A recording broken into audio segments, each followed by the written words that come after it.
Good morning, ladies and gentlemen. Welcome on over to another episode of the Speak the Truth podcast. I am your host, Matt Tardio. We got a lot of stuff that came out this morning, and it looks like we are moving multiple steps closer to the inevitable, which is going to be the United States striking Iran, and that there is going to be zero peace in the future for Kyiv, or Ukraine, or Russia, or the people in the East, or pretty much anywhere in the world, including India and Pakistan. Actually, it looks like India and Pakistan are on the verge of a nuclear war. Believe it or not, all of that crap started to come out today. What's up? Good morning, ladies and gentlemen. Good to see you guys. I ended up taking a mental health break last night. I was like, you know what? Been dealing with a lot of crap lately. I'm going to go ahead and treat myself to a night off. So that's exactly what I did. Turned the world out and just said, I'm going to do me for the next 12 hours. So if you're offended by me not being on last night, I greatly apologize, but that's what I decided to do. So let's go ahead and start getting into it. How is everybody else doing over there? I see everybody running in. I see a lot of freaking Ukrainian flags flying in there. I see some bananas. So we got the original banana gang in the house today. We've got lots of people from the true supporting community in here. Ladies and gentlemen, I don't even know where to begin over the stuff that has started to unfold over the last 24 hours. We started off with yesterday statements that was coming out from Zelensky, where Zelensky was saying, absolutely not, I'm never going to end up giving up Kyiv. And I went over this pretty in depth yesterday morning and talking about what that would have meant for Ukraine, what that means for Russia. And the whole reason Zelensky ended up coming out with that, in my opinion, is because of what Putin had said. And I think that the mainstream media took that and twisted it because most of the mainstream media, to be perfectly honest, hates Donald Trump. And what it looked like, the way they ended up writing the headlines, and it was not until you get the meat and potatoes of the actual article itself, did it actually look like what it was talking about was nothing more than Zelensky countering what Vladimir Putin had said, which is basically he's going to hold on to all the current territory he occupies, minus a little bit over in Zaporizhia.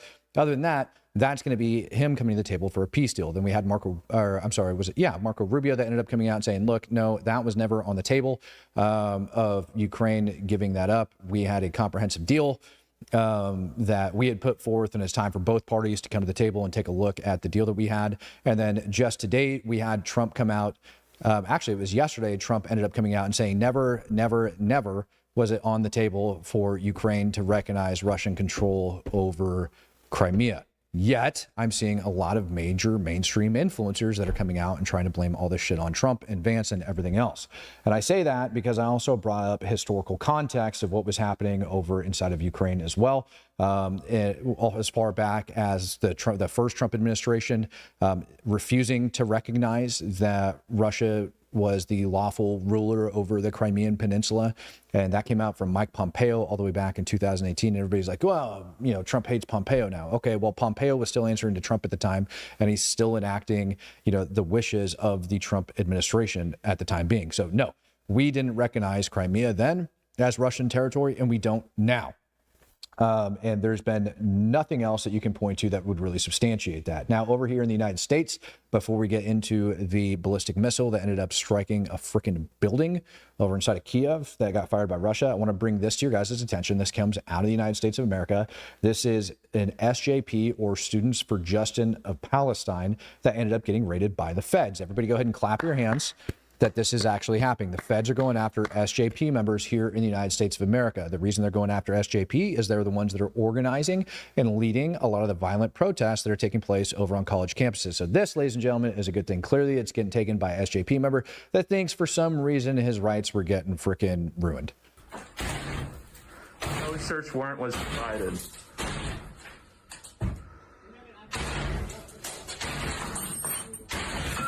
Getting it. Hands up. Let them go. Let them go. Let them go. Let them go. Talk to them. Let him go. Here's a fun fact. Cops don't have to show you the search warrant. They don't have to physically hold it up to the door and say, see this right here? Go ahead. This makes it okay. Now that you studied the document and showed it to your attorneys, now I get to make lawful entry.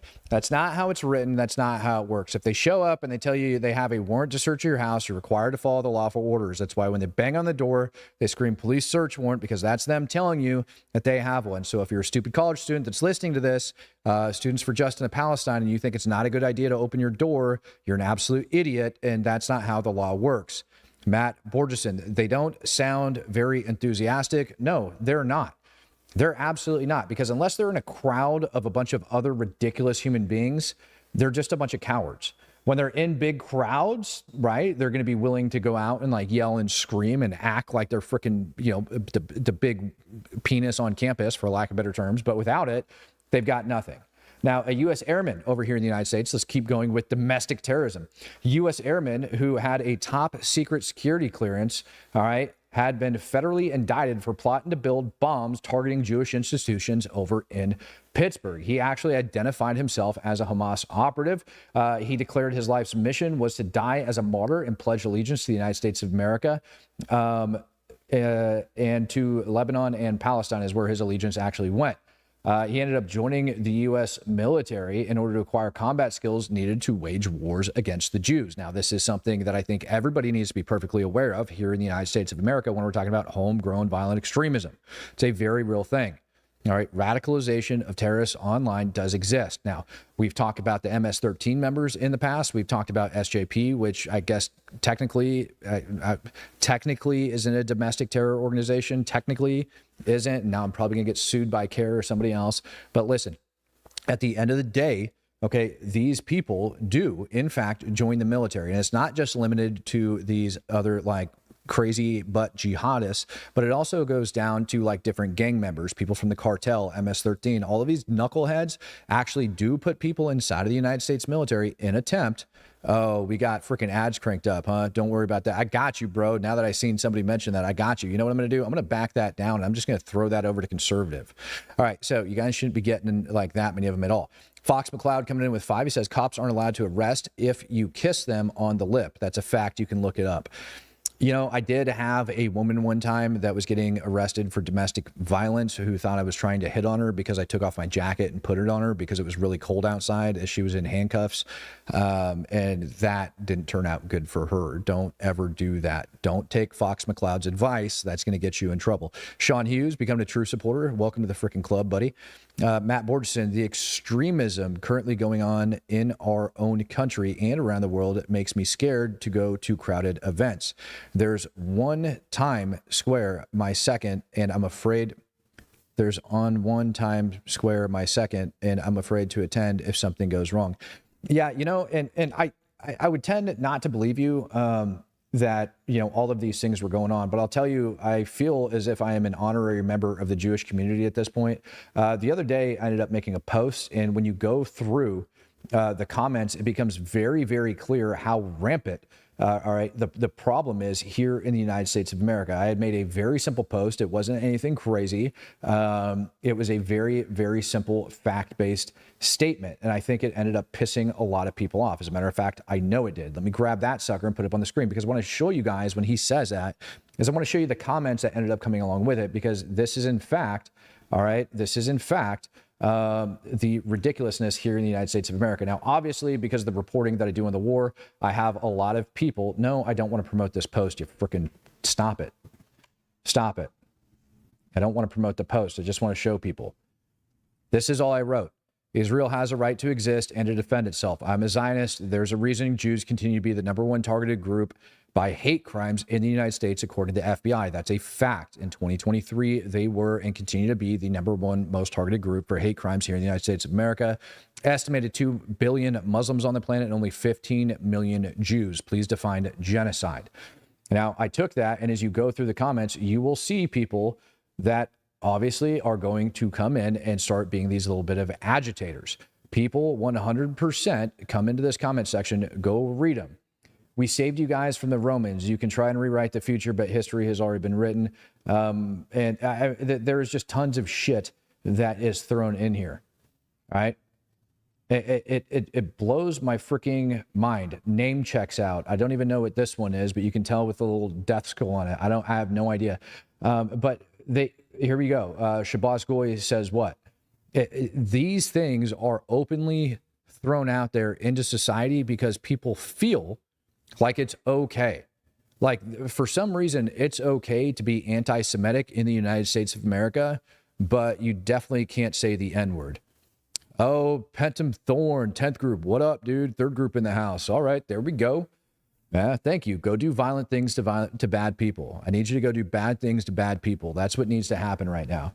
Not enough of it's going around the freaking world, and hopefully the president starts cutting you guys loose to go do bad things to bad people. I know it's kind of like your little unofficial motto over there, you bunch of freaking nut jobs, and I love you guys for it. So go, please take care of that and knock that out. Now, that service member ended up getting charged doing it. JD Vance ended up coming out and making this statement. I can go over to the other one that Trump ended up making yesterday, but it doesn't really matter. Actually, here it is. When he says Ukraine was not legally recognizing the occupation of Ukraine will not legally recognize the occupation of Crimea, there's nothing to talk about here. Trump ends up coming out and saying this statement is very harmful. I'm not sitting here trying to freaking grift for Trump by any means. I'm just trying to tell you, I think Trump got up, saw this crap, and just rolled out of bed and just started angry tweeting. You know what I'm saying? I'm pretty sure that's my opinion. Zelensky, in my opinion, after reading everything, very clearly was answering back to Vladimir Putin, who requested that he accept that Crimea was freaking Russian territory. Obviously, he's not going to do it. Then Trump goes off and starts firing off other statements about how this is harmful and everything else.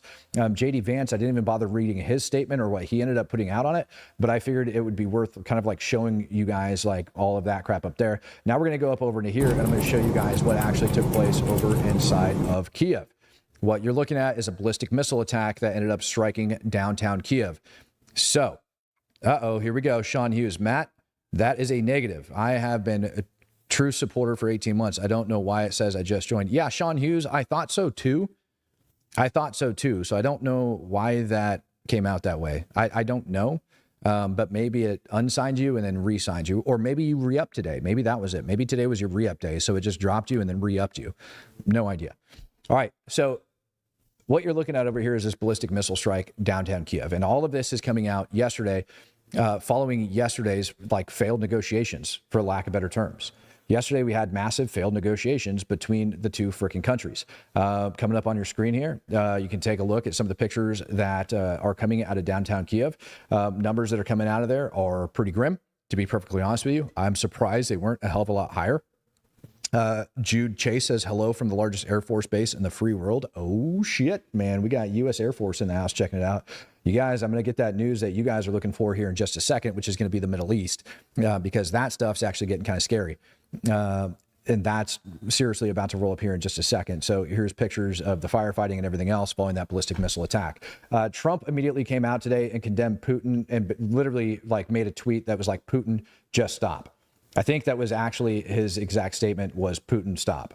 Telling Putin to stop with the airstrike. I was like, dude, you can't be serious. That can't be the official statement of the United States government, just telling Putin to just stop. Yeah, look, I'm not happy with the Russian strikes on Kyiv.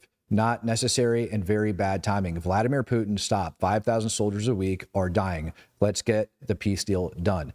This is my issue that I have with Trump, and it goes to understanding Eastern Bloc countries and the old Soviet mentality that Putin is behind. I don't believe it's either that or he's putting on a facade that's making it appear like he thinks that this is still happening. Meanwhile, that $80 billion plus $84 billion that he freed up is on the way over to Ukraine in the forms of support and equipment, though I haven't seen any real signs of that much stuff actually being on the way over there. So somebody says they missed the stream yesterday. Stream yesterday was that these peace deals were scheduled to move forward, that they ended up getting canceled. Marco Rubio was on his way over to the UK, and he ends up canceling over to the UK due to some other stuff. And all of that had to do because Vladimir Putin came out and he said that he was willing to negotiate for peace and essentially put the onus on Ukraine. And then yesterday, he ended up releasing a statement that said his portion of the deal is basically he is going to retain control of all of the current occupied areas of Ukraine, to include Crimea, minus like the ZNPP and a couple other places. All right, I think the nuclear power plant was like one of the ones that's going to be off the grid. Chriser says he's upset with the I-24 news interview because they failed to do a pants check. Yeah, that's not really a thing that I-24 is known for when it goes down, is doing the pants checks. But here is your footage of that strike that took place over inside of Kyiv. I'm still getting reports of like numerous injuries and dead that have came out of that thing. I've seen upwards of like 40-ish plus. But either way, this is what Trump was condemning over there. I heard that multiple children have died, on and on and on, but I'm sure some official numbers will come out in a little bit. There's no point in putting them out right now because I don't think anybody has the honest answer. Fox McCloud says, the world needs bad men. Keep the other bad men from the door. True, detective. No, it's a fact. And I just got done in another space because we were talking about how to rid the world of radical Islam. This is what we were going over. How do you get rid of radical Islam? Well, you have to kill the idea. You have to kill the person that the idea lives inside in order to get rid of it. In order to change the mind of that individual, you have to essentially make them think that what they believe is not true. And you have to convince them to turn their back on God. Conducting jihad in their mind and refusing to conduct jihad would be turning their back on God and what God has commanded them to do. Well, if you convince them to do that, then you essentially command them to hell. Sadly. So the only option that you really have left at the end of that is to kill them. That's it. You have to go forward and you have to kill these bad people. I really don't know how else to say that. What the F? How the hell did I put that in my stack for the day? Ex-soldier raids animal shelter with AR in full tactical gear to get his cat back. Well, good on him, man. I don't know. Domestic terrorist, I don't know. I don't even know how the hell that ended up getting the stack today. That definitely doesn't belong in there.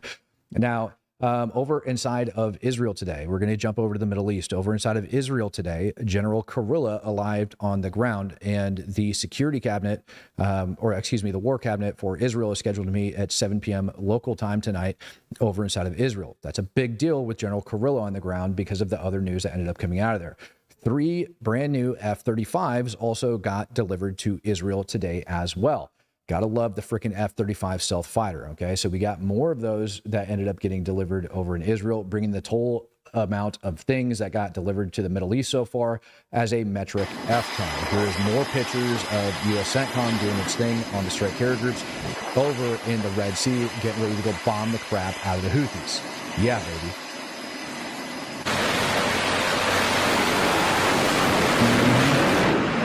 Yeah, it's also a Holocaust Memorial Day over inside of Israel.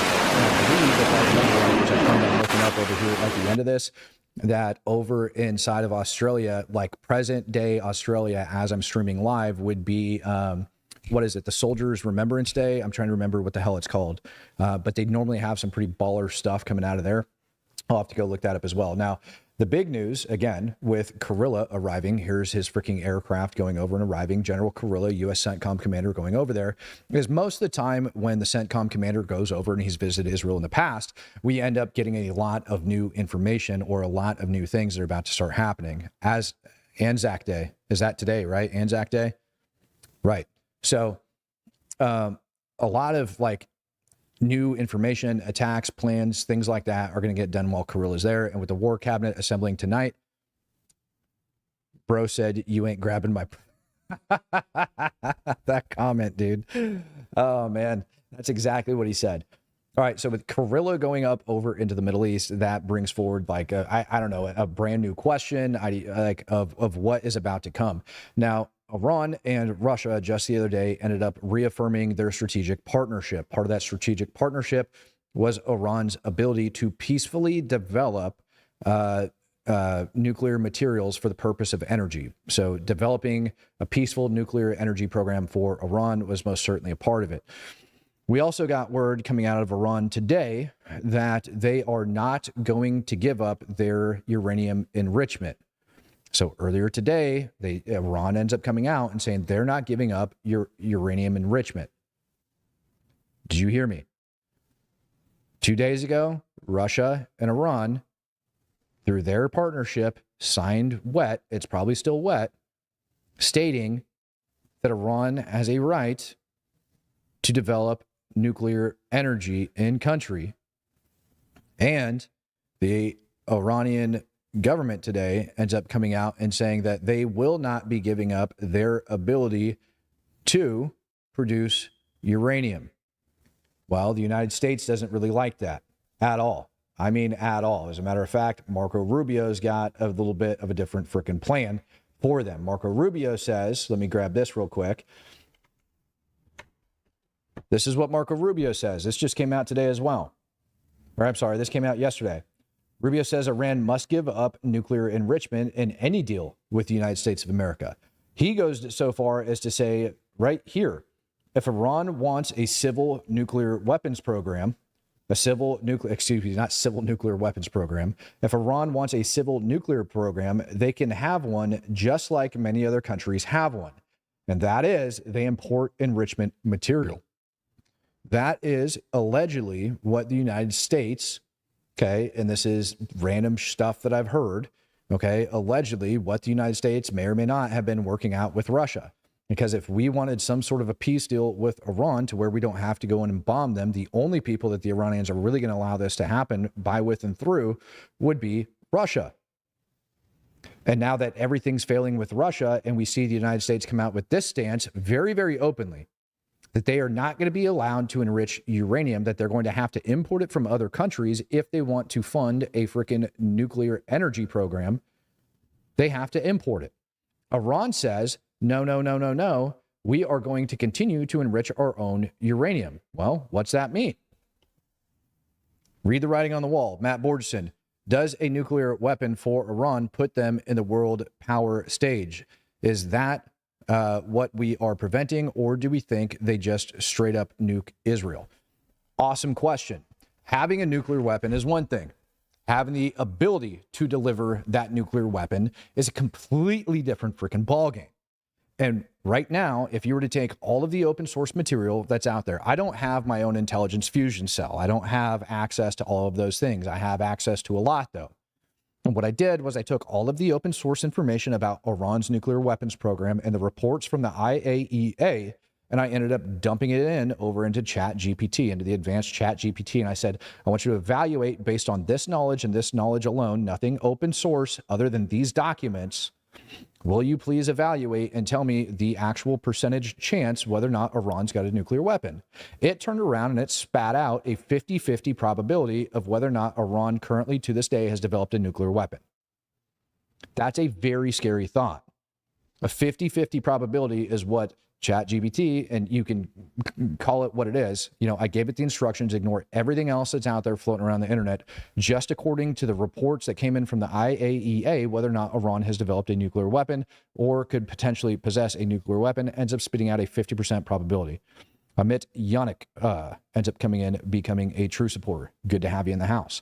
So with a 50-50 probability of Iran having already developed a nuclear weapon, the question is whether or not they have the actual capability to deliver it. Now, prior to all of these negotiations actually starting to take place, it was rumored that I believe it was the foreign minister of the Ayatollah had gone over to Russia and was seeking out basically approval to get nuclear weapons components from Russia. No word on whether or not that's actually true. No, the statements from Russia was like, that didn't happen. And even if they did, we wouldn't give them to them. So the question is whether or not Iran's got the ability to deliver it. Well, there was intelligence reports that ended up coming out years ago that said China via North Korea ended up giving nuclear weapons delivery capabilities up over to Iran. So essentially North Korea delivered these types of ballistic missiles that were nuclear capable to Iran. Now, there is a balance issue that ends up going into that when you really start thinking about the flight, and then there's also stability of the munitions. It's one thing to have enough enriched uranium. It's another thing to develop it into a nuclear weapon, and then it's a completely different thing when we actually talk about the capabilities of delivering said nuclear weapon systems, right? Now, if Iran has enough enriched uranium for a nuclear weapon, and they have the technology in order to develop a nuclear weapon, then the last step, and probably a step that they worked on a long time ago, was the capability of delivering said nuclear weapon. So if that's the case, and they already have all of those things complete, then does the United States really have a freaking option when it goes to dealing with Iran? And I say that because Iran was a signatory to the NPT, still is to this day. And according to the IAEA, in their last report, they won't come out and say they're in noncompliance. It's not up to the IAEA to determine noncompliance, but it is up to the IAEA to document it. And what the IAEA said at the end of February was that there was two uranium enrichment sites that they believe to have been active that the Iranian government did not disclose. And that would put them in direct noncompliance with the IAEA and with the NPT. So there is not a snowball's chance in hell that we can actually trust Iran while they're screaming death to America and death to Israel. And with Israel on the verge of invading Gaza, Not that they haven't already gone into Gaza, but they're staged for a major assault. Hamas is trying to recruit 30,000 fighters right now. You've got mass CAS instances that are taking place over inside of the Gaza Strip, and Israel's not going to be wanting to sit on it that long. They're not. The longer Israel sits in a position like that, the longer it takes, the better it is for Hamas, because they're going to be able to recruit more fighters. They're going to be able to set up more booby traps. They're going to be able to set everything up. Yesterday, Donald Trump came out and he made a statement about Israel. Let me see if I can find it for you guys real quick, because this is actually one of the more important ones. This came out, I believe, yesterday afternoon. I feel like I had it. Maybe I showed you guys. Maybe I didn't. But Trump came out yesterday and he stated that he was in complete agreement with Netanyahu. He ended up tweeting it out. Trump just tweets out foreign policy like it's nobody's business, or he truths it out and then it gets retweeted on his official freaking account, right? So he ends up saying that they're in complete agreement when it comes to Iran and what needs to happen to Iran. Well, we know Bibi's stance on Iran, which is they can't have a nuclear program inside of their country. They can't be enriching uranium. And Bibi already came out. All right. The freaking Israeli government already came out and said that, the United States had essentially slowed them down. And Trump actually confirmed it, that Bibi wanted to bomb the shit out of Iran. And Trump wants to try diplomacy before we do that. Well, if we're in complete agreement with Israel, and if Iran is saying they're going to continue to enrich uranium, whether we like it or not, and Marco Rubio, the Secretary of State, is saying Iran is not allowed to enrich uranium, then it's over. We've got one peace talk to go, and I think it's over. We're going to give them another shot. That shot fails. All said and done. We're continuing to move weapons and equipment into the freaking area. We're continuing to deliver fire jets to Israel. We're continuing to bomb the crap out of the Houthis. I also brought this up yesterday, and I got asked over on I-24. I told you guys yesterday I had to leave for a news interview with I-24. And then they asked me a question. They asked me whether or not I think that the bombing of Yemen, the United States campaign against the Houthis in Yemen, has actually gotten through to Iran. And I answered back no. And the reason I bring that up is because if you look at the down Shahed drones, all right, over inside of Iran, excuse me, not Shahed drones, and not Iran, over inside Yemen, excuse me, my ADHD brain just started snapping to something else. What the hell are those things called? Let me get this up. The Predator drones over inside of Yemen. If you look at the downed Predator drones over inside of Yemen, there's lots of reports coming out on how many freaking Preds that we lost and everything else.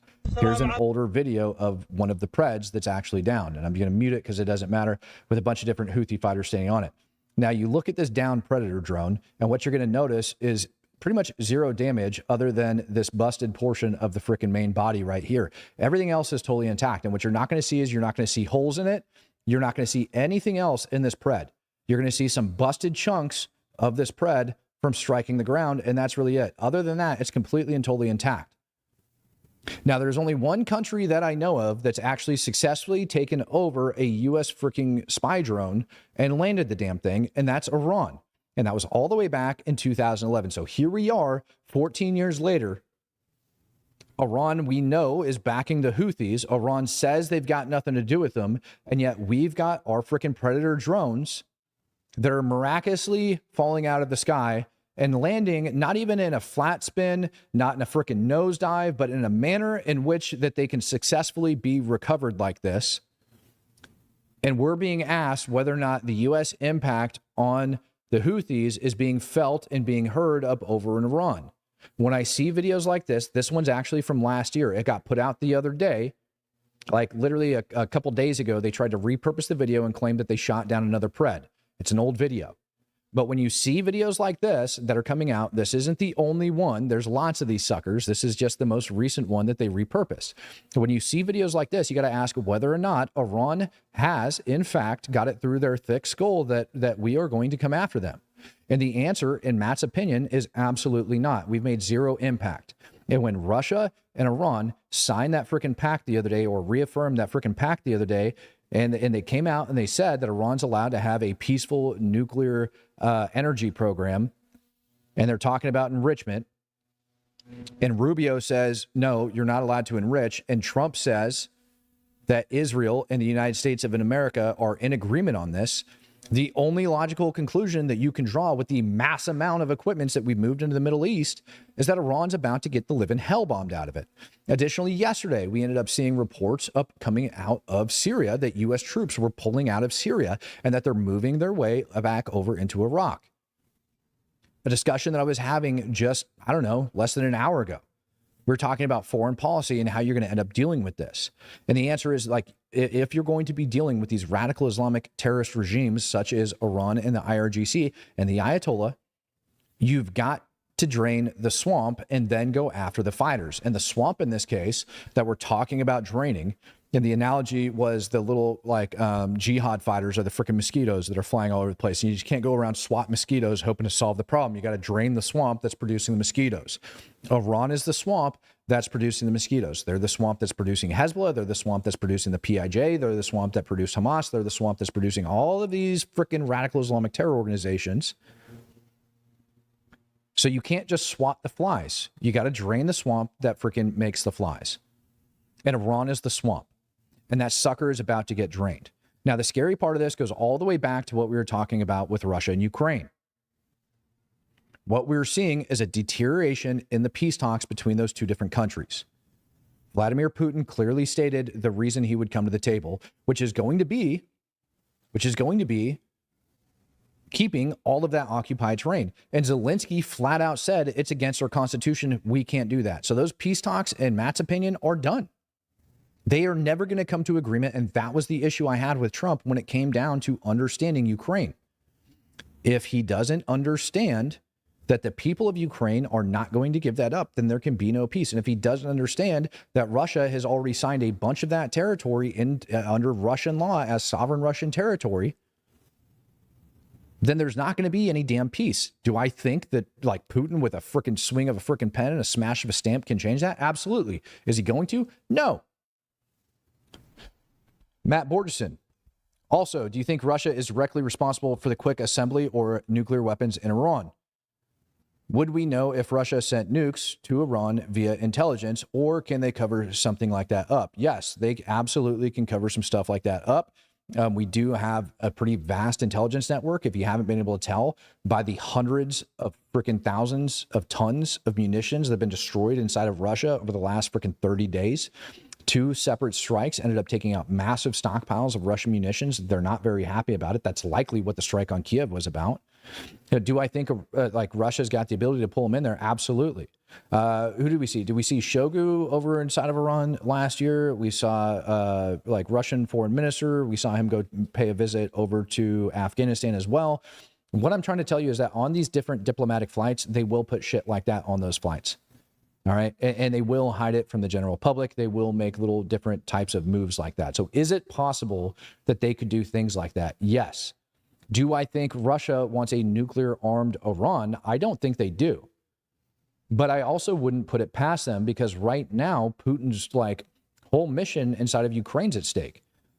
But it's not just like Ukraine. It's literally the future development of his country. Like, his whole economy is going to end up weighing on this. Him staying in power is going to end up weighing on what takes place over inside of freaking Ukraine. Because he's had over 750,000 estimated low-end freaking deaths and casualties in the freaking war. That's a hell of a lot of Russians that he's got to answer to, right? And he's on the verge right now of being financially bankrupt. Yesterday, Russia ended up announcing as well, I freaking lost it. Let me pull this up, because a lot of people don't freaking believe me when I brought this up. This is going to blow your guys' mind. I know I've brought this up to you guys. I've told you how much, all right, it ends up mattering. Let me grab this right here. And this is just from the oil prices over inside of Russia. This stuff matters because in order to fight a war, you got to be able to fund the suckers. Zelensky's finding that out really freaking quick, and he's continuing to find it out. This news ended up coming out from Russia yesterday. All right. Russia reduces oil and gas export revenue forecast by 15% for 2025 through 2027. Why? Because the decline in oil prices by barrel. That's it. Just because the oil price by barrel, all of a sudden Russia's forecasting a 15% decrease. Now, 30% of Russia's expendable budget comes from the oil and gas industry. 30%. That is a huge freaking hit to Russia's expendable budget. When you look at the tariffs that freaking Donald Trump threw on China, that's going to cause an increase in the inflation and cost of goods for Russia to buy them. Because that's where Russia is getting a lot of its material from in order to fight this war. And so when we go after the freaking dollar over in Russia, the ruble, when we go after the ruble, we go after the oil industry and it takes a hit, all of a sudden, Putin's going to get really freaking scary. Now we can take that and we can go back over, all right? And we can bring up the freaking map again. And we can bring up this map and we can, again, take this a step further. Now the EU estimated, I put these numbers out the other week, EU estimated lost right around $164 billion in trade thanks to the Houthis closing off the flipping Red Sea. $164 billion estimated in trade last year alone from the EU. Prior to October 7th, 50% of the oil flowing through the Suez Canal belonged to Russia. It accounts for 30% of their freaking expendable budget. Not only did the price of oil just go down, causing that 15% reduction, but now the Suez Canal is in danger of being reopened. And Russia has been having a great freaking time with the pleasure of being able to push all of their oil and gas expenditures through the Suez Canal and offloading it over in Asia. And that's currently being threatened. Not to mention, we're about to bomb the shit out of Iran, who supplies over a third of the freaking aerial munitions that are being fired up over into Ukraine. And if you don't think the United States is going to bomb the shit out of the factories that produce those Shahed drones, you've lost your mind, because they absolutely will. Yes, we're going to go after their freaking nuclear capabilities. Absolutely. Their enrichment sites, all of that crap, their ballistic missile sites, everything. Bombing campaign, we're putting out, we believe it's going to last about a week worth of relentless bombing on Iran. And we've certainly moved more than enough munitions over there. And the word of a third strike carrier group, on the way to the Middle East has been rumored. You do not move that many assets into the region unless you intend on using them. And boy, do we intend on it. And the fact that over inside of Syria, we now have videos of U.S. troops that are pulling out and going back over into Iraq, kind of starting to make sense. We're talking about draining the swamp, and we're talking about swatting the mosquitoes. Draining the swamp and swatting the mosquitoes. And these mosquitoes are about to get freaking swatted as soon as this freaking swamp is drained. It's going to happen. And it's just a matter of time at this point, because Iran is not backing off from their nuclear freaking enrichment capability or the uranium enrichment capability. And the United States is not going to allow them to do it. And Israel doesn't want them to have it either. I told you the other day, 7 to 10 days, strike imminent, it's going to happen. And all of the cards are lining up. And the big linchpin, in my opinion, all right, the big linchpin, in my opinion, is these peace talks, both over inside of Ukraine and the peace talks that are taking place between the United States and Iran. Iran's already freaking eroded. Freaking Ukraine and Russia eroded yesterday. Today, we get the word that the peace talks between these two have eroded, and we got Kurilla that just arrived over in Israel. You tell me what you think is going to happen. I believe deep down in my soul that this is going down. I'm going to go through some of these comments, and then we're going to keep going. I know I got a lot to keep up on here. Desiree, appreciate you for your donation. Old Man Weiss. So in the end, we are going to have boots on the ground. I don't think show of force is going to stop them or negotiating. No, I don't think, Old Man Weiss, that we're going to end up having boots on the ground over inside of Iran. There's no point in putting boots on the ground inside of Iran. We can accomplish everything that we need to do from the air inside of Iran. Boots on the ground for swatting the flies in the Middle East? Absolutely. Destroying Iranians' uranium production infrastructure, along with, in my opinion, their military industrial complex, because you got to remember, taking out those Shahed drone sites doesn't just benefit the war in Ukraine, it also benefits their ability to launch war against Israel. And so we can do it simply underneath that guise. And if you don't think Israel wants those dang things taken out as well, you're damn wrong. They ended up firing hundreds of those pieces of crap over Israel last year, and therefore, they're a valid threat, and I think Israel is going to want them taken out. I think the United States is going to want them taken out as well. Fox McCloud, you will know them by their fruits. Dude, that is 100%. 100%. And Iran's fruits are scattered across the Middle East, and they're going to end up freaking going after them. I thoroughly believe that. Matt Borgerson. So if we attack Iran and Russia intervenes, can you see the fourth draft in U.S. history? I don't see Russia intervening. Russia and Iran do not have a security agreement. Russia and Iran have an economic agreement and a military industrial complex agreement, so to speak. Right? It's not a security agreement. Russia and North Korea have a security agreement to where an attack on one turns into an attack on the other, and they'll back each other up in that sense. But when it goes down to Iran, they do not have that type of security agreement.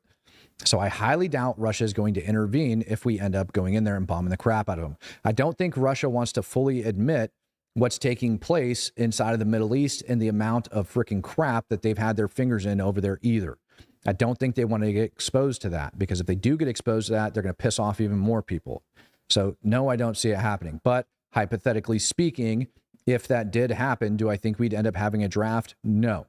I think we'd end up taking care of it from where it's at. But I'll tell you what I do think would end up happening is our freaking industrial complex here in the United States would get freaking revamped. I think a bunch of factories would get taken over, and we'd start ramping up our stockpile of weapons for an eventual war with Russia. That's what I believe. I think the Russians are way too heavily engaged over inside of Ukraine to even contemplate waging a war against the United States of America right now. They are currently trying to get, 130,000 new soldiers, conscripts, to come into the Russian army. Good luck if they can find that many men still in existence to make that happen. Michael Snells coming in and says, America, F yeah. Hell yeah, Michael Snells. Appreciate you guys. I want to also appreciate everybody that came in donating freaking Speak the Truth memberships. If you guys just got a brand new Speak the Truth membership today, you guys do now have access over to the Discord. I'll make sure I get a new link posted up over for you guys today. I'm about to go into the Discord and take some questions and have a good discussion. All right. These are all your latest developments that are coming out of the Middle East. There's a couple smaller things that have happened here or there, but those are the major ones that have been coming out, and they are the important ones that we need to discuss. We can go over, like freaking humanitarian problems, whatever. It doesn't matter. This stuff, what's about to go on, this is the big deal that I think most people should be talking about that aren't. And I don't want you guys to get caught off guard when it, in fact, ends up happening. I'm happy to see Banshee. I'm happy to see BB in here already the moment I end up opening up the Discord. If you guys haven't yet, get over there to the Discord. You're welcome to come in and ask questions. I'm going to make sure I drop a new link up over in the post on the YouTube channel for our Discord for everybody that freaking wants one, in case you just got gifted out a new Speak the Truth membership today. Somebody's asking about, it already looks like India and Pakistan. I think I saw the question jump in there not that long ago. Texas, how's it going, brother? As I pull up this new link for the Discord for everybody. How's it going? Good morning. How are you? Morning, afternoon. You sound tired. Long night, long day, but yeah, pretty good assessment today of what's going on. It's very strange, but something is definitely cooking, and rumors that a third, I've also heard the rumors that a third strike carrier group is moving towards the Middle East, and that's a lot. That's a lot. That's a lot of firepower to have a third strike carrier group going over there. That's a lot. What do you think when we look at Ukraine and Russia and where that currently is sitting at? What do we think that is going to mount from that? I would be surprised if Russia or Ukraine actually come to the table again in any sort of a peace talk or peace deal. I don't think that's going to happen. Did you see this morning Trump's post this tweet? morning? What was his angry tweet this morning? He just was saying, Vlad, I don't like this strike on Kyiv. Oh, yeah. Vladimir, stop. Well, just 1 second. I have a call. One second. I had it right over here. Give me just a sec. I'll put it up on the screen for everybody. There you go. Maybe grab Nate up here. Oh, yeah. I pulled Nate up. Yeah, I'll put Trump's angry tweet on the screen for everybody at home so they can see exactly what you're talking about. Where'd it go? There's Trump's angry tweet, or truth, or whatever you want to. I think he truths it and then retweets it, or however the hell you want to say it. It's just Trump doing Trump things. You know what I mean? Oh, Nate's in? Good. I want to hear from Mr. Nate Vance today. Nate and I have agreed to do, as soon as he gets settled in and I get settled in, we're going to have Nate actually on the show maybe about once a week. And then Nate and I are actually talking about setting up a different channel for like geopolitical discussions. That way we can have like two rational freaking people actually know what the hell they're talking about up on the stage going over it. And him and I don't agree on every subject, so it'll be nice and able to keep things a little bit more balanced than just hearing me.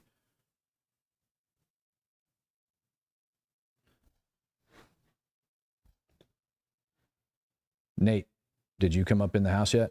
If not, I can dial you in, brother. If you need me to dial you in, I'll dial you in. All right. So, all right, let me get this link up over inside of the channel. You're good. You say Nate's coming in? Nate raised his hand. I brought him and Judd up.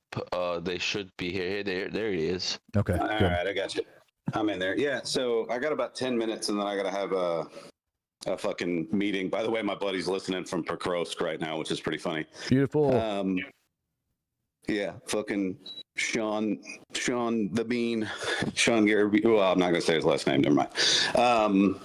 But yeah, no, the interesting thing about Ukraine, and I've been kind of mentioning this, that the U.S. potentially kind of relying on, or the hope that the U.S. could rely on Russia for Iranian inspections. So it's interesting to me that the Ukraine talks fell apart on the heels of the reconfirmation of the Iranian-Russian security pact, where Russia basically said you have the right to do that. It was like the next day, you can enrich uranium, and then Putin comes out and says, you know what, go F yourself.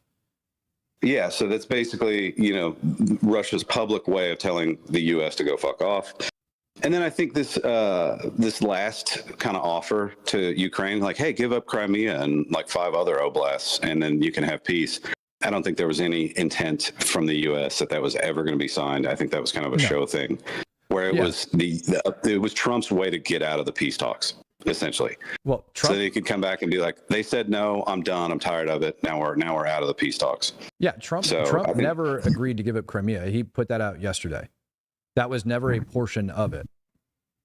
Trump. Yeah, but like I think the most recent offer though was just like, it was basically something that they knew the Ukrainians wouldn't take, and it was basically an excuse to get out of the peace talks. Yeah. So they can say, okay, we made an offer that no one could accept, and then they said everybody said no, so we're tired of it and we're out now because the Russia inspection thing is a non-starter. So. Correct. Yeah. The moment Russia decided that they're no longer going to be dealing with this, and that they're going to be backing Iranian enrichment. What do you call it? Iranian enrichment. Holy shit, that's a tongue twister. Yeah, Iranian nuke stuff. Fuck it. You know what I mean? It's easier to say that. Yeah, there we go. Yeah, I mean, the moment that Russia agreed to back them on that, I think all of it was over. Yep. The moment they did that, all of it's over. And I think now it's just kind of letting the dust settle before the strike's on a run. And I think if we're moving another strike carrier group into the Middle East, it's very telling of what's going down. My question is how's Putin going to react? Because I think he's going to get very bold in his decisions on the front line, because those impacts I talked about on the Russian economy and therefore their ability to actually fund the war inside of Ukraine. I think Putin's going to step up his stupidity.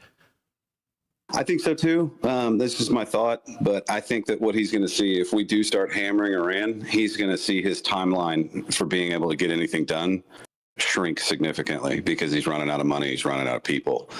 So if you don't have very much time, you start getting desperate. You start doing things like the Germans did in the Battle of the Bulge, right? Like it was a desperate attempt and it failed. But in the meantime, do you think Putin's going to break out WMDs?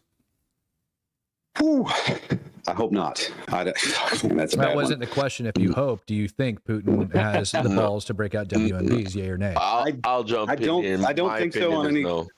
I don't think so on any kind of large scale. You might see like isolated chemical type things, but if he starts doing anything that can, with radioactivity that can drift into Western Europe, he doesn't want that smoke, man. I could, if you gave me a Ranger battalion and a few F-35s, I could wade through the Russian army right now in its current state like a hot knife through butter. Okay. Yeah. Well, what if he doesn't use nukes? What if he uses, I don't know, say chemical weapons in the form of blister agents? Well, certainly he could. But I think if he does it on any type of large scale, I think it would get too much publicity. And, You know what I mean? Like if he was doing that on a massive scale or hit a city with one on accident, because his military is so undisciplined, it's like really dangerous to have those people, you know, to just kind of turn those loose. Once he gives them the go-ahead on the front line, there's no telling what they're going to do with it. Yeah, one of them will land in Kyiv, and if that happens, Western Europe, I think, it'd be too hard for them to turn a blind eye to that. You'd start seeing Western European fighter jets over Ukraine, which would be... It's not that you can't turn a blind eye. You can't ignore it, and you can't pretend like it didn't happen at that point. That's what I mean. And at that moment, you'd start to see, Rafales and Western European fighter jets flying over Ukraine. And the moment that happens, it's over for Putin. That's a wrap. So, yeah, it's funny to me how I remember back in the early days of the war, how we ended up having like a Russian cruise missile. There's actually 2 of them that ended up impacting over in Poland. One of them, I think, killed like 2 farmers or something. And all of that just kind of got written off and swept under the rug. I don't even remember what the official word on that was, but I do. It was less. I think in those instances, one of them was actually like a S-300. Yeah, it was an S-300 that landed over there. Cruise missile, yeah. And then the other one, I think the missile got hit because it got targeted with like one of the fragmentation type air defense missiles. AAA. Yeah. And then it screwed up the guidance system on it, and it just kind of fell in there. They didn't target Poland. But still, if you're not flying them around, you don't have accidents, right? So it's still Russia's fault. I tell you what, somebody just asked me in the comment section on YouTube if I think Iran is really going to get hit. Obviously, I think Iran is going to get the living shit bombed out of it for about the course of a week, followed by other countries over in the Middle East, like the little jihadist groups over in Syria. I think Syria is going to get pounded. Following Iran getting hit, along with probably Hezbollah over inside of Yemen, because I believe that. My question goes to you guys. Do you guys think that Iran is going to get the poo-poo pound of it? 100%. Somebody in the comment section in YouTube is saying, as of January 2025, Russia and Iran have a defense agreement. Does that, because I do remember something about the foreign minister and the defense minister Shoigu went to Iran at some point, and there was something, I thought it was they might have just talked about it. Yeah, I don't know. I don't think they have like an Article 5 type agreement in there. I think they support each other. Even if they did, they couldn't support Assad when HTS rolled over Syria. They couldn't. They had to stand down, not because they wanted to. They just they are grinded down, and that's why they're doing stuff like they did last night in Kyiv and in Dnipro and in Zap and in all these other cities. They're doing it because. Oh, and also I'm just getting reports like an hour ago, or I started reading a couple of things, a couple of places, and people are chatting, and they're saying that one of the ballistic missiles that is on video coming in, hitting in Kyiv, apparently is the first use of a North Korean ballistic missile. I saw that report too this morning. Well, I got a question for you. So I looked it up. Yeah, there was no mutual defense agreement in there. There was talks of it, but it never got signed. Go ahead. Oh, okay. I got a question. Do you really expect something to happen within the next couple of months in like Yemen, Iraq, Iran, and all that, considering the president's going over there in May? I think that something is going down within the next 7 to 10 days. I don't think we have the ability to wait that long. And I say that because Israel is like the trigger for me with Iran is like Iran doing really anything isn't Yemen, it is Gaza. And the hostage negotiations and everything have failed over inside Gaza. Bibi's got a lot of pressure on him to do something with Hamas. And that's a valid point that you're bringing up. Bibi's got a lot of pressure on him to deal with Hamas. And Bibi can't do a dang thing inside the Gaza Strip because he risks, the moment he goes on a full-blown offensive against Hamas, he risks Iran shooting another freaking wave of ballistic missiles at him. So I think prior to doing anything with them, you're going to have a massive campaign against Iran. And we certainly have the assets built for that. Guerrilla over inside of Iran or over inside of Israel today should tell you a lot. The War Council convening over inside of Israel tonight should tell you a lot. Trump yesterday coming out with a statement that Israel and the United States are in full agreement on Iran should tell you a lot. Iran coming out and saying they're not going to give up their uranium enrichment should tell you a lot. Secretary of State Marco Rubio coming out yesterday stating Iran will not be allowed to enrich uranium should tell you a lot. All of these things mean that Iran isn't going to give up its uranium enrichment that we know is far beyond the capacity that's supposed to have. The only logical conclusion is that Iran is attempting to and or has developed nuclear weapons. That's it. At that point, do you wait a day longer for Iran to fire a nuclear weapon? Absolutely not. I mean, I think we should do this post haste, but Yep. I also have this thought in the back of my brain that maybe we're just waving a big stick and we're not going to go through with it. So that's in the back of my head, hoping that that's not the case. I don't think we're waving the big stick. I think we are moving all of the pieces of the stick into position and wanting to make sure it's done right, because we are talking about the possibility of Iran being in possession of a nuclear weapon and us not getting it on the first wave. It's a very real danger that we got to make sure is, taken care of and well protected. So we got to make sure our aerial defense assets are properly positioned. We got to make sure U.S. forces are moved to different locations and taken care of to where they're under the coverage of our aerial defense assets. And we also have to make sure that we have enough ammunition over there. So once we start, we don't stop until the job's done. We can't let off the throttle. It's got to be full freaking throttle. And so we got to make sure all of the parts and pieces are aligned to go full throttle. More word on the 80,000 troops in Yemen going up to the port? The last word I got is that they're still staged and still waiting on the word, and that would be a freaking joint operation. I guess you call it a joint operation, but supported by air power from the United States military. That's the last word I got, that they're still staged and ready to go. And I think that's going to be the answer. I think we're still degrading Houthi capabilities. I think they're as degraded as they're going to get with an air campaign, to be perfectly honest with you.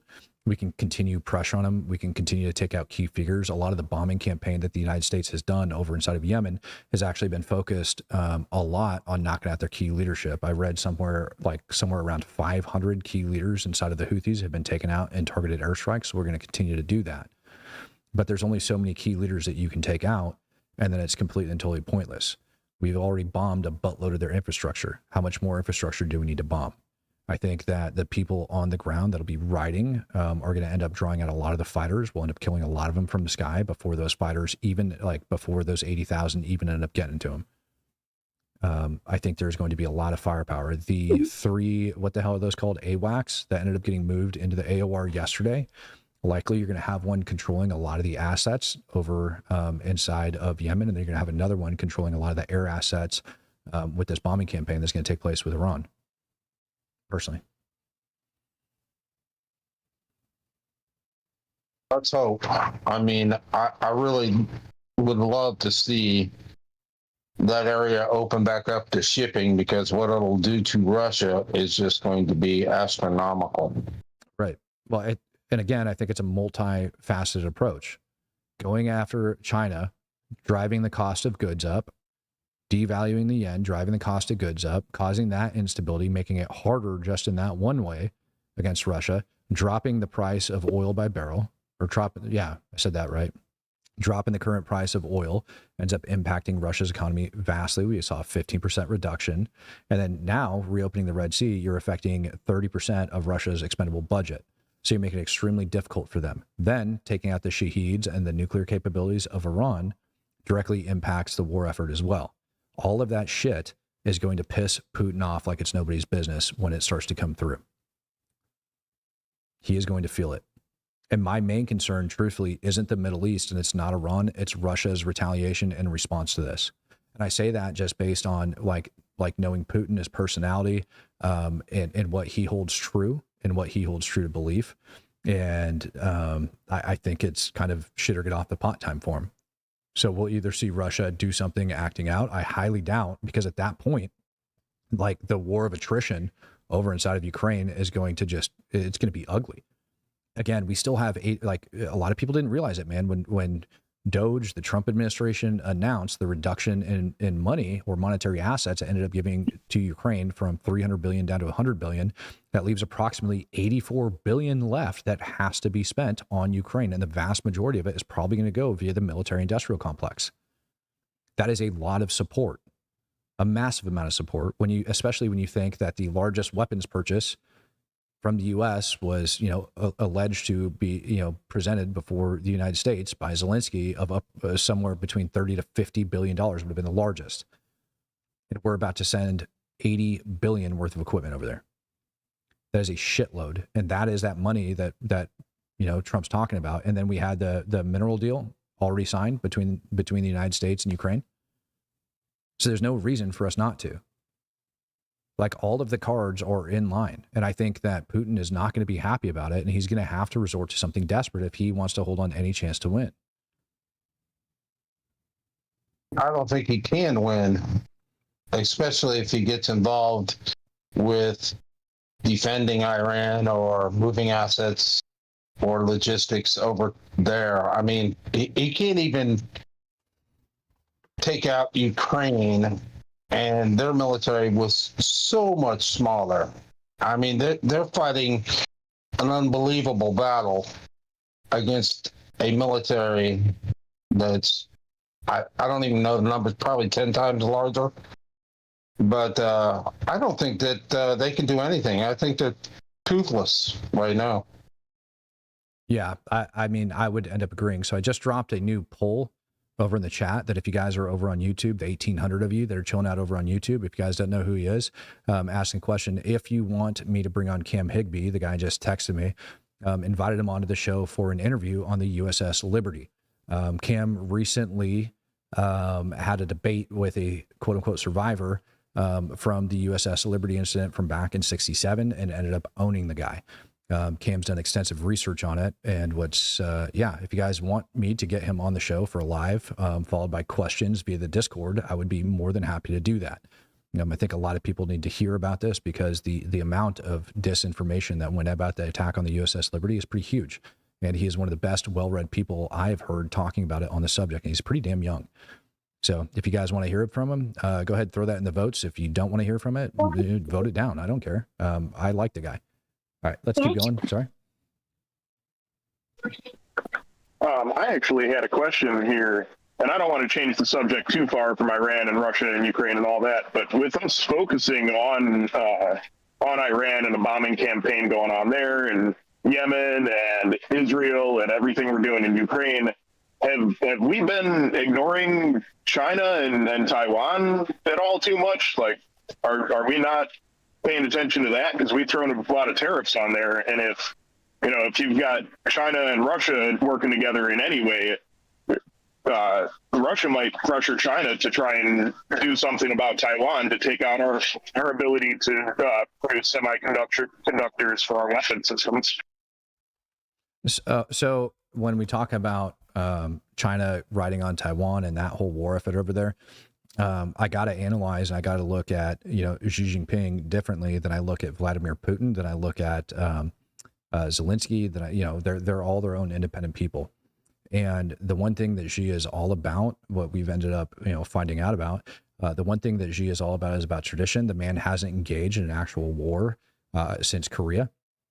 And he is kind of looking at doing things in the shadows. He really doesn't want to come forward. He likes to go off, Sun Tzu's like freaking art of war, right? And all of that stuff talks about dividing your enemy, which if you refer to everything that's going on right now, basically you want to win the battle before you even bother going into it. I don't think China wants to take Taiwan by the traditional sense of force. I think, China wants to take Taiwan kind of like how the little green men ended up taking Crimea. And so when we end up getting engaged here in the very near future, I think that is a very real possibility for China want to do that. Problem for China is, while we might have 3 strike carrier groups over in the Middle East, or rumored, 2 in the Middle East and rumored 1 more on the way, along with all of those different assets deployed around the region, we still have like at least 8 others that I can think of in operation, not to mention, all the other capabilities that are going to be in, we have the ability to project ourselves over there. And Xi knows this, and I don't think he wants to deal with it. I also think he's got a lot more problems to start dealing with his economy, and I don't think he's going to have the ability to withstand a sustained engagement against the United States. I don't, and I don't think that's what he wants. I hope I'm right. I don't think that that's what he wants either, but I'm just worried that he might be getting pressure from his own allies and people within, I don't know, I'm not exactly sure how the whole Chinese Communist Party regime works internally, but, I worry that there might be people saying, hey, the U.S. is so preoccupied with this, that, and the other thing. This is the best time we've had in 2 decades to deal with this. Yeah, and that's certainly one way to look at this. That is certainly one way to look at this, right? That it might be the best time and the best opportunity that he has to move forward. I just don't think it is, because of the amount of firepower that the U.S. still has. I got a question here for you. Yeah. I've been seeing more and more posts, one from the Hodge twins, where a lot of people are thinking that we're starting this war and it's going to be an Iraq thing where there's nothing actually there. They think we're going to really. Well, the IAEA completely and totally disagrees with that statement. Yeah, I mean, I completely believe that Iran has something, but I just keep seeing more and more posts popping up, like on X, of they're like, it's gonna be another Iraq situation. Yeah. Well, let's put it this way: Hodge twins, do they study war? Do they study the psychology of frickin' the Ayatollah, or Xi, or frickin' Putin, as we just talked about? I don't know. I just know them as comedians. Right. Exactly. They're comedians. One of them. I thought one of them was in the military. I'm not 100% sure. Yeah. Even then, that's not a precursor for they know what the hell they're talking about. You really have to look at all of these things, and when we look at the common thread that goes between what I'm just going to start calling the axis of evil, because I feel that's fair, Russia, Iran, and China. When we start looking at the common thread between those 3 countries, it's all goes back to their ideology of believing in their ancestral territory and right to it. Iran thinks that it should rule the Middle East. It thinks that Israel shouldn't exist, right? Russia thinks that it, like Putin specifically, wants to reestablish like the old Soviet states. He wants to take back over Ukraine. He wants to start inching towards that. Xi definitely believes that Taiwan belongs to him. And so they all have the same common ideology. I do believe that Xi wants it. I do believe that he would move on it if given the opportunity, but the opportunity's got to fit within comfort of his own way. He doesn't like to do things outside of his comfort zone. Who's going to back up China right now? Let's say we end up bombing the crap out of Iran and Russia is weakened to that extent. Who would back up China? They would have a lot of serious issues if they tried to implement that plan. And I don't see it going good for them. And I don't think Xi wants a force-on-force conflict, particularly with the United States of America. That's my thought. So just be careful who you get your information from. There's going to be a lot of disinformation floating around. And I don't see it. I hope I'm right.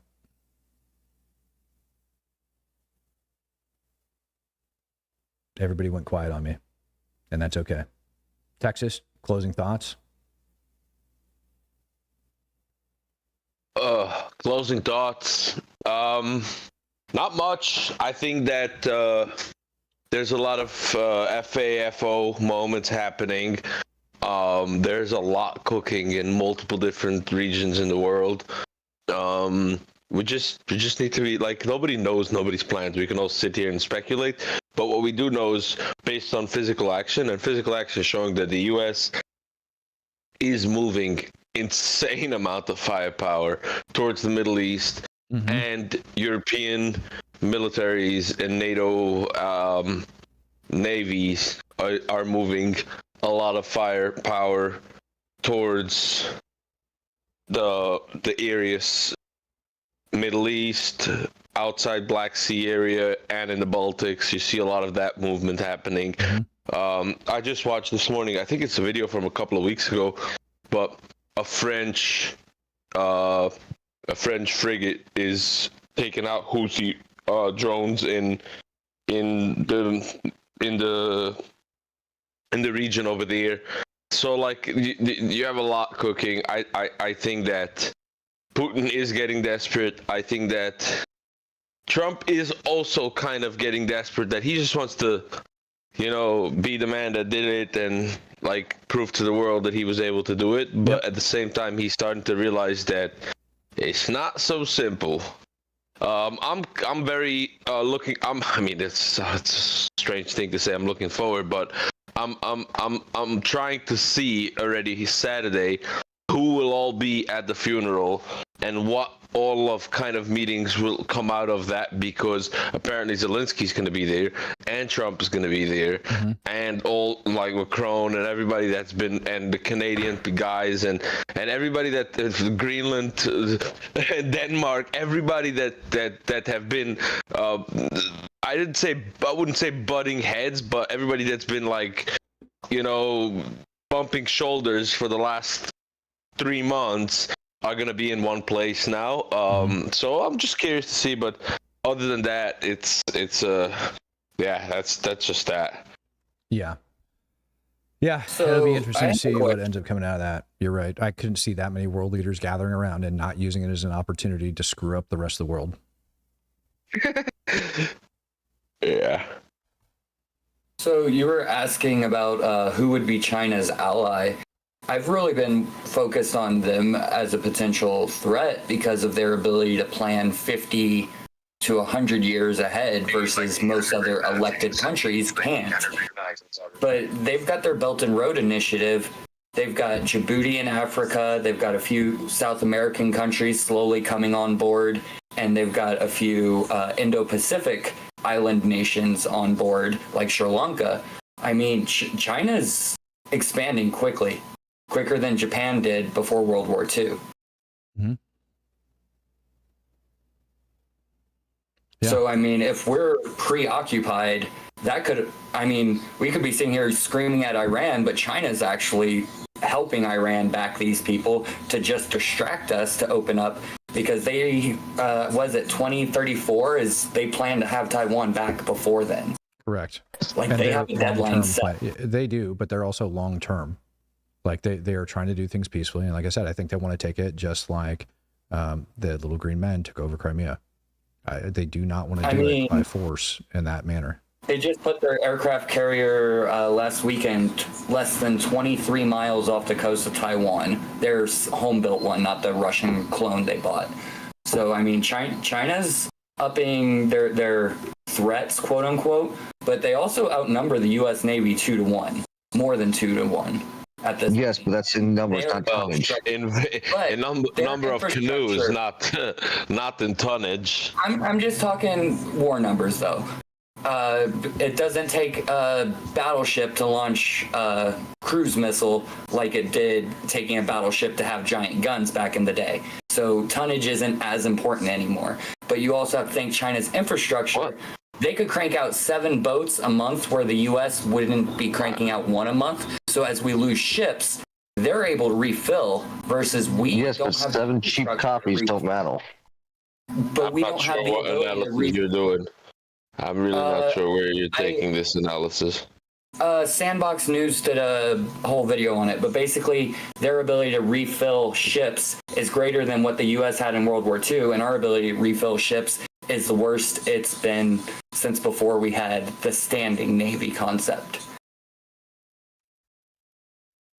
The U.S. couldn't refill ships as we lose them, versus China could just keep throwing cheap gunboats at us until we run out of ships. Yes, but that requires China to have a population that in 10 years won't be 60, 60 plus is going to be 70% of the population in 10 years from now? I mean, you're saying 10 years from now. They took the one-child policy away a few years ago, and their population... It doesn't matter. The actual numbers are way smaller. Right, but if you look at their birth rates, and if you're talking... It doesn't matter. 10 years from now, they'll have more 15-year-olds than almost any country on Earth. Right, but you need 18 years to get a fully grown adult. Then you got to train them and then put them on a ship. It's the age you have to join the military. China's always He's 16 even. Still, you're talking China's 16 years before they have a fighting I'm force. going to interject here. I don't think that China's had any issue with using children to do work for them. No. That's what I'm saying. Their indoctrination and pre-military program starts at 12 years old. Like 12-year-olds. You're gonna have a bunch of 12-year-olds run a destroyer.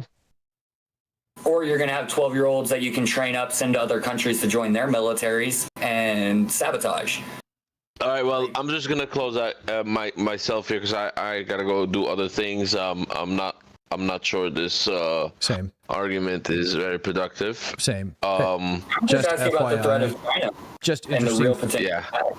Just interesting fact before I end up jumping out of here, and it's not even a fact, it's just something that I did while everybody was having that discussion. I just asked ChatGPT with very specific instructions to provide a percentage possibility or percentage probability that the U.S. would end up bombing Iran within the next 30 days, based on the latest news that Marco Rubio said that they're not allowed to have an enrichment production facility, the amount of U.S. equipment that has been moved into the Middle East, and Iran coming out and stating that they will continue to enrich uranium and include in your assessment the latest IAEA reports with the probability that Iran has a nuclear weapon based on those reports. It came out with about a 60% probability. Throwing that out there. Holy Oh. cow.